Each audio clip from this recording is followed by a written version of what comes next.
Alrighty then.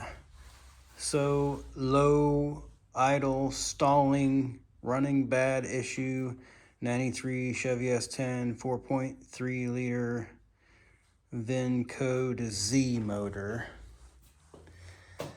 Fix. Finally, after, I don't know, about 4 days of replacing parts, I took the truck bed off and put a new fuel pump in it, put a new fuel filter in it. One of the guys mentioned fixing a ground strap on the filler neck, which I did. I had it grounded to the frame. Unknowingly needed to be grounded to the filler neck, but that has nothing to do with this. It's not going to fix it.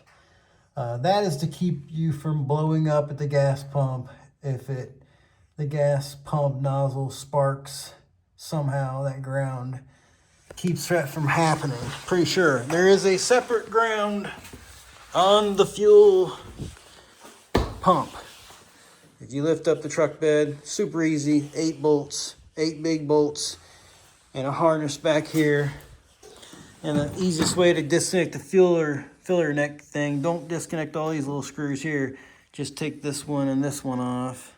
Oh, this one, and then it pushes back.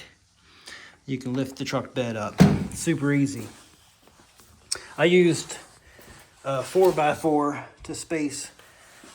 You get up underneath here with your head and put your shoulders right here and you lift up the truck bed. I did it all by myself. I threw the 4x4 in there on both sides. And then I slid the truck bed back and it kind of angled up to where I could get to the fuel pump super easy, wide open space.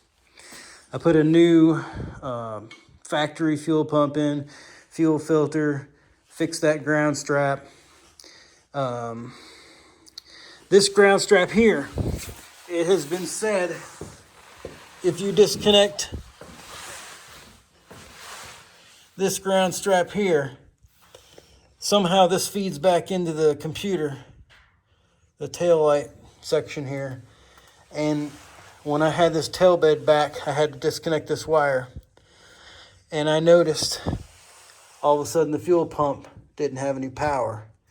So I believe that's possible. This ground strap here may have been what that one guy was talking about on that one video on the filler neck. He didn't know for sure that what the shop did. They said they fixed a ground strap, I believe. And it was probably this one that fixed that guy's problem with the stalling and low idle and running bad problem. Now, another thing that another tech, a paid tech that I paid for to walk me through this problem, who didn't really help. Well, he did help, kind of, because he told me to disconnect. There is a vacuum hose on the back side of the throttle body. He said, disconnect that and see if it runs good. And I did. I popped that back vacuum hose loose and vroom, vroom, started running good. So I was like, yeah, I fixed it. I figured it out. We figured it out. What is it? You know, and he said it's probably the map, which they sell a lot of these map sensors. I tested it for the 4.9 volts that it's supposed to have in the key on position, I think, on the green wire. And it was reading weird. I never got any, I'm not, super technical when it comes to fixing cars. I like to paint cars more than anything, but I never got any real readings on that or the new one that made sense. So,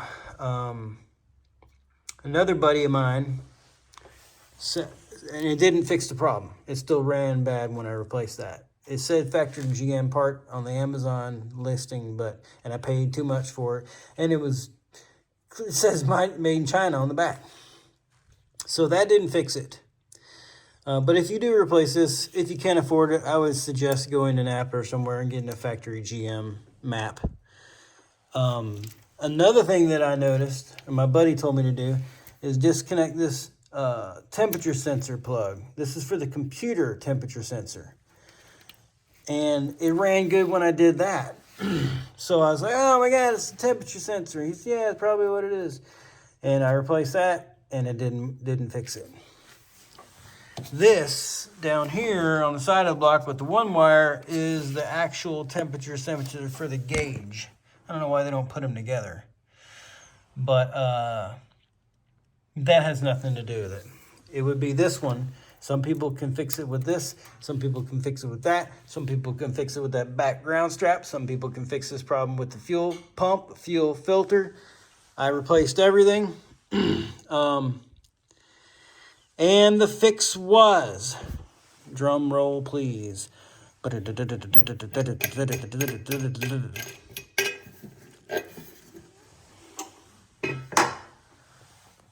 fuel pressure gauge. I noticed the jets weren't squirting that hard of pressure when I was giving the throttle. You could tell it wasn't squirting harder. And it was bogging down because it wasn't getting enough pressure from the fuel pressure sender, whatever this thing is. All this is a spring inside here with a diaphragm. And I think this little diaphragm that you can see here, the new one that I put on, you can probably get a fuel pressure gauge rebuild kit on Amazon for 25 bucks. I actually saw one of these fuel pressure whole new unit for like $36. So that's what fixed it. But let me show you. It is incredibly easy. You take your air intake cover off, and you got 4 screws here for the throttle body. And then this is for the fuel. They're all for the fuel pressure sender gauge thing. But it's super simple. These are longer, these 3 here. So just make sure you put these back here and these go here. Super simple. But you pop that off, and you're going to have a time scraping these gaskets off. They get stuck, but these little Teflon wheels or whatever things they'll call, those things work really good, and they don't really mar up the aluminum.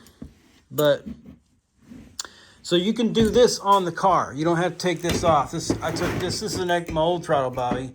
I was just kind of practicing on this guy here, right? But you can have the whole throttle body in the car. You don't have to take any of this stuff off. You just pop these top screws off like that.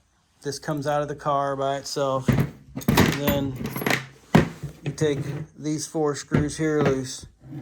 And you want to kind of hold some tension when you're taking the last screw loose because it's got a really stiff spring in there. It's not really stiff, but it's got some power, some pressure on it. So when you get a kit, it'll come with these longer screws. And I started it from this side and this side because if you use these, it doesn't keep the diaphragm centered. The spring goes inside this ring here. It doesn't keep it centered where it wants to not seal up right. So I used this hole and this hole, and it worked better. I just kind of cinched it down with these screws all the way down until it was tight and sealed up all the way around. And then I ran my smaller screws, these screws, back in the other 2 sides to hold it tight. Then I took these long screws out and put the other 2 normal screws back in. And you've got a gasket here. This is the gasket kit. This is all you need to fix the fuel pressure gauge. These 2 gaskets, these 2 screws, and a new diaphragm. I don't understand. I guess it's the diaphragm that goes bad. It starts leaking. I don't know.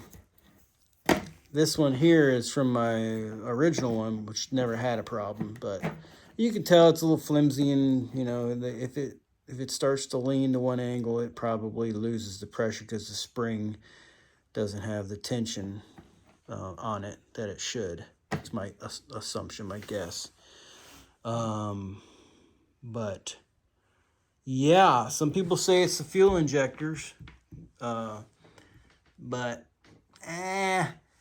both fuel injectors aren't going to go bad at the same time. You're not going to lose total engine. It's not going to stall out altogether. It'll run on the 3 cylinders. I tested it. Some people say these plugs can go bad. I ordered new ones, but I never got them because I just fixed the problem. They're at the auto parts store if anybody wants them. You can get these for 15 bucks on Amazon. But a lot of people are saying that if you butt connect these together and not solder them, that can cause an issue. It's a voltage drop and injectors won't fire as strong as they should.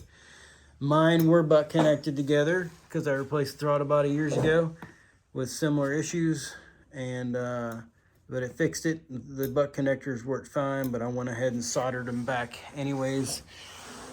This idle control valve, I replaced it also. It did not fix the problem. There is a gasket also that if you're going to replace that, you're going to need a gasket. Some people say that it'll fix this problem, but yeah, there you have it. Here's my new soldered connections. The only reason I got coolant down in here is because I took that temperature sensor out. Usually everything's pretty jammed up on this.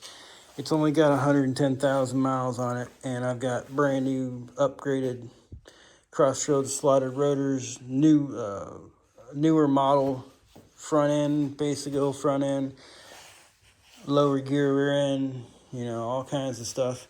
A new paint job. I've been working on this truck for 15 years. I'm not about to give up on it. So got me a little tablet in here. These Ototos are awesome. 10-inch tablet fits in here perfectly without cutting anything. You just take out the two top vents that you really don't need. I only use this truck for mountain biking. I throw my bike in the back and go to the local trails. But, yeah, I'll tell you what. If you have a problem with one of these 4.3 liters, I've done a lot to them. Shoot me a message, and I might be able to help you. But, yeah, that's a fix for you right there. I have swapped so many parts and done so many things, and I turn that key and it cranks up, and I'm like, I think it's running good. I think it's running good. It sounds pretty good. And then it never quite sounded right. But when I replaced that fuel pressure regulator and I fired it up, it ran smooth instantly, and it stayed the same idle, nice and smooth. When I gave it gas down the neighborhood here, it was stronger than I think I've ever felt it. It really feels good. I'd say we got ourselves a fix. God bless. Peace out.